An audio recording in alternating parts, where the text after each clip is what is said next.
अब सबको पता था कि भगवान कृष्ण अर्जुन के साथ है, तो लोगों ने क्या युद्ध नहीं लड़ा था? दुर्योधन था, बाकी थे, भीष्म पितामह थे, इन्होंने हथियार थोड़ी फेंक दिए थे।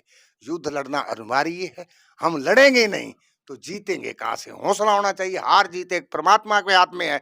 उधर भगवान कृष्ण भी खड़ा था, तब भी बाकियों ने क्या युद्ध नहीं लड़े थे? द्रोणाचार्य था, कृपाचार्य था, अश्वत्थामा था, इन्होंने युद्ध छोड़ दिए थे, हथियार नीचे रख दिए थे क्या? युद्ध लड़ना अनिवार्य है, जीत हार परमात्मा के हाथ में। हमारा काम है प्रयत्न और मेहनत। देगी तो कांग्रेस पार्टी के उम्मीदवार, मैं कांग्रेस पार्टी से टिकट मांगता हूँ। अगर एमपी की टिकट देती है एमपी की लड़ूंगा, एमएलए की देती है एमएलए की लड़ूंगा, एमसी की देती है एमसी की भी लड़ूंगा। मित्तल कह रहे हैं कि हिंदुओं को जगाने आया हूं, मैं हिंदुओं को जगा रहा हूं। हिंदू तो पहले भी जागा हुआ था, हिंदू कभी नहीं सोया। हिंदू धर्म ये कोई भी हो, हिंदू पहले भी जागा हुआ था। हम लोग पाकिस्तान से आए हैं, हमने धर्म नहीं बदला तो हम हिंदू जागे सोए हुए थे? हम हिंदुओं की पूजा नहीं करते थे? ये बताओ, हम हनुमान जी की पूजा करते थे। हम सन 79 से मैं हनुमान की सेवा करने लगा, 40 साल हो गए हम सेवा करें। हमारा एक भी नागा नहीं होता। जो हमारे हिंदू थे वहीं से हनुमान की मूर्ति लेकर आए। देश भर में होली का त्योहार बड़े ही हर्षोल्लास के साथ मनाया जाता है, पर इस बार की जो होली है उसमें राजनीतिक रंग क्या होंगे? किस पर राजनीतिक रंग चढ़ेगा? किसका गुलाल उड़ेगा? किसकी सत्ता में सरकार आएगी? इस होली पर विशेष इंटरव्यू जो हम राजकुमार पावा जी का लेंगे और वो विस्तृत जानकारी देंगे। सर, स्वागत है सबसे पहले। धन्यवाद आपका भी, आपके चैनल का भी। धर्मेंद्र जी, आपका बहुत बहुत धन्यवाद। इस बार होली का रंग किस पर चढ़ेगा? होली का भी तो देखो, होली अभी तो पहले लोकसभा के चुनाव हैं, तो होली के बाद ही रिजल्ट आएगा। होली का रंग तो अभी ऐसे ही चलेगा, जैसे नॉर्मल रंग चल रहा है ऐसे ही चलेगा, क्योंकि चुनाव इसके बाद में है, होली से अभी चुनाव नहीं है। लोग होली पर खाना कर रहे हैं लोगों का, क्या कहेंगे? देखो, खाना करना है हर एक का विषय है। जिसके पास पैसा है वो खाना भी करता है, अच्छी बात है।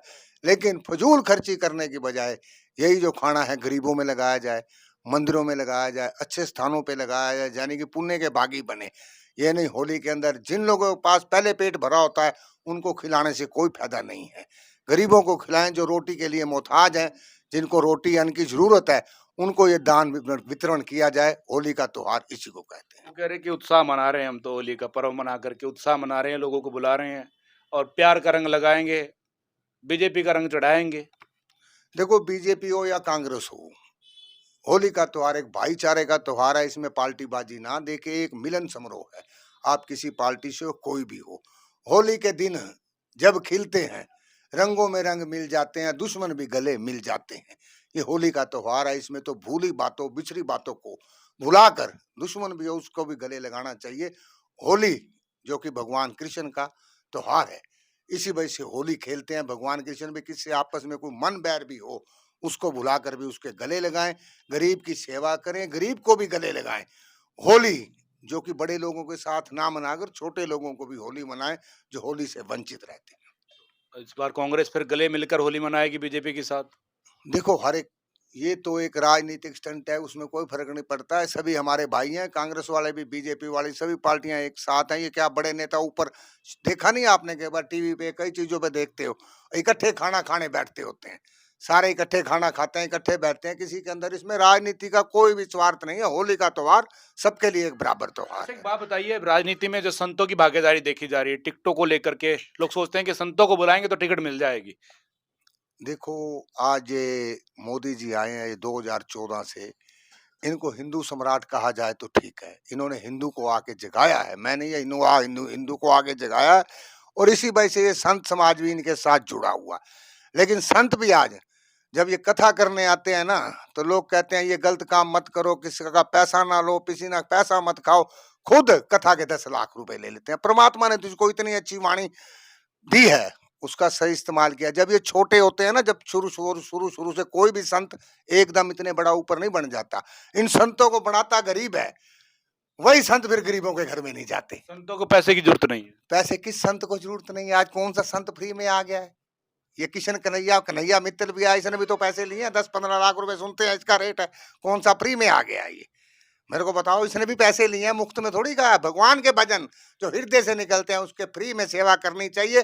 और ये मंदिरों के अंदर करना चाहिए, ये पंडालों के अंदर रोटियां, ये बिल्कुल इसको भजन को भजन के तरीके से करना चाहिए। हुल्लड़ गुल्ली नहीं होनी चाहिए इनके अंदर, हुल्लड़ गुल्ली वाला काम नहीं होना चाहिए। ये मंदिर के अंदर भजन होना चाहिए। माता बहनाएं बैठ के शांति से भजन को सुने और प्रभु की लीन में हों। प्रभु के लीन में लीन हो जाए, उस भजन को कहते हैं। अब तो भजन क्या है, ये तो तमाशा बन चुका। अभी नहीं, अमित कह रहे हैं कि हिंदुओं को जगाने आया हूं, मैं हिंदुओं को जगा रहा हूं, जो सोए हुए हिंदू है, जो सनातनी है। देखो, हिंदू तो पहले भी जागा हुआ था, हिंदू कभी नहीं सोया। हिंदू धर्म ये कोई भी हो, हिंदू पहले भी जागा हुआ था। हम लोग पाकिस्तान से आए हैं, हमने धर्म नहीं बदला, तो हम हिंदू जागे सोए हुए थे। हम हिंदुओं की पूजा नहीं करते थे, ये बताओ। हम हनुमान जी की पूजा करते थे। हम सन 79 से मैं हनुमान की सेवा करने लगा, 40 साल हो गए हम सेवा करें। हमारा एक भी नागा नहीं होता। जो हमारे हिंदू थे, वहीं से हनुमान की मूर्ति लेकर आए थे।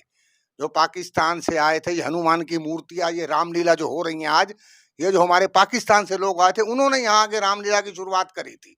पहले यहाँ रामलीला नहीं होती थी। हनुमान जी की मूर्तियां उन्होंने आज निकाली थी। आज हनुमान जयंती, आज दशहरे पे देखे पानीपत के अंदर कितना हनुमान निकलता है। लोग में कितनी श्रद्धा है लोगों की, हनुमान के अंदर इतनी श्रद्धा है, कोई कहने की बात नहीं। धर्म तो पहले भी चलता, धर्म अब भी चलता रहेगा। इस बार कह रहे चुनाव में सीट बदल जाएगी, जो सांसद है वो मुख्यमंत्री बन जाएगा। देखो, जो सांसद हमारे संजय भाटिया जी हैं, मुख्यमंत्री बन जाए, अपने शहर का है। अपने शहर का कोई भी हो, बाहर भी बैठा हो, हमारे शहर का कोई मित्र या कोई वैसे भी किसी शहर में बैठा, जा यार वहां चला जाओ, हमारे शहर का है। हमारे शहर का मुख्यमंत्री हमारे शहर का बनता है, हमारे लिए इससे खुशी की और क्या बात हो सकती है। अच्छी बात है, हमारे शहर का मुख्यमंत्री बनता है, हम भी बोल सकते हैं। क्योंकि हमारे शहर का मुख्यमंत्री, कहीं बाहर जाना पड़े भी, हम भी मुख्यमंत्री के शहर के आदमी हैं भाई। अच्छी बात है, अपना बंदा कोई भी बने, कोई भी पार्टी हो, अपना अपना होता है, कोई भी हो, कोई फर्क पिछली बार आपने कहा था कि संजय भाटिया जीत सकता है, क्या मैं नहीं जीत सकता क्या? नहीं। जीत हर कोई सकता है, हौसला होना चाहिए। जीतने को मैं अब भी जीत सकता हूँ, अगर मेरे को पार्टी सेवा का मौका देती है किसी भी उम्मीदवार के ऊपर, तो हौसला मेरा कमजोर नहीं है।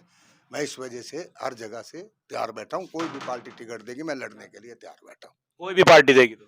कांग्रेस पार्टी के उम्मीदवार, मैं कांग्रेस पार्टी से टिकट मांगता हूँ। अगर एमपी की टिकट देती है एमपी की लड़ूंगा, एमएलए की देती है एमएलए की लड़ूंगा, एमसी की देती है एमसी की भी लड़ूंगा। जो लोग इतना भारी भरकम काफिला लेकर के चलते हैं, जनता के बीच उनकी अच्छी पकड़ है, राजू जी आप कैसे टक्कर दे पाएंगे, कैसे जीत पाएंगे? लोगों के दिलों में जगह बनानी चाहिए। रश तो बहुत होता है, रश आप देख लो, कितने रैलियां होती हैं, कितनी बड़ी बड़ी रैलियां। तो कभी रैलियों को वोट में परिवर्तन किया गया है? अब ये बता दो, कितने कभी रैलियों को भी वोट में परिवर्तन हुआ है? ठीक है, आज ये समय होता है, जब समय आपका अच्छा है, लोग आपके साथ जुड़ जाएंगे।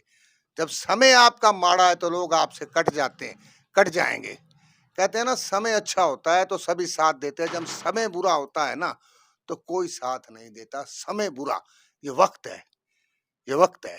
जैसे भगवान कृष्ण ने अर्जुन का रथ हाँका था ना, है, तो हम भगवान कृष्ण का भगत हूं मैं भी। वो कहता है, जैसे अर्जुन का रथ हाँका था, हमारे भी रथवान बनो। जैसे अर्जुन का रथ हाँका था, हमारे भी रथवान बनो। अर्जुन पर दया तुमने दिखलाई थी, हमारे भी दयावान बनो, हमारे भी दयावान बनो। जब भगवान कृष्ण की दया होती है, अर्जुन जीत गया था। अब सबको पता था कि भगवान कृष्ण अर्जुन के साथ है, तो लोगों ने क्या युद्ध नहीं लड़ा था? दुर्योधन था, बाकी थे, भीष्म पितामह थे, इन्होंने हथियार थोड़ी फेंक दिए थे। युद्ध लड़ना अनिवार्य है। हम लड़ेंगे नहीं तो जीतेंगे कहां से? हौसला होना चाहिए। हार जीत एक परमात्मा के हाथ में है। उधर भगवान कृष्ण भी खड़ा था, तब भी बाकियों ने क्या युद्ध नहीं लड़े थे? द्रोणाचार्य था, कृपाचार्य था, अश्वत्थामा था, इन्होंने युद्ध छोड़ दिए थे, हथियार नीचे रख दिए थे क्या? युद्ध लड़ना अनिवार्य है। जीत हार परमात्मा के हाथ में। हमारा काम है प्रयत्न और मेहनत करना। हमने मेहनत करनी है और प्रयत्न करना है। अगर वो पार्टी अच्छा समझेगी, हमें देगी, तो हम चुनाव लड़ने के लिए तैयार हैं, कोई दिक्कत बिल्कुल बड़ी बात यहाँ राजू जी ने कही है कि युद्ध लड़ना जरूरी है, हार जीत का फैसला जनता ने करना है, और जब तक लड़ेंगे नहीं तो जीतेंगे कैसे? इन तमाम विषय को लेकर ये इंटरव्यू आप देख पा रहे थे। आप लोगों से अपील है कि आप लोग वीडियो को शेयर करते रहें। बॉल इंडिया 24 न्यूज के लिए पानीपत से धर्मेंद्र इंसा की रिपोर्ट।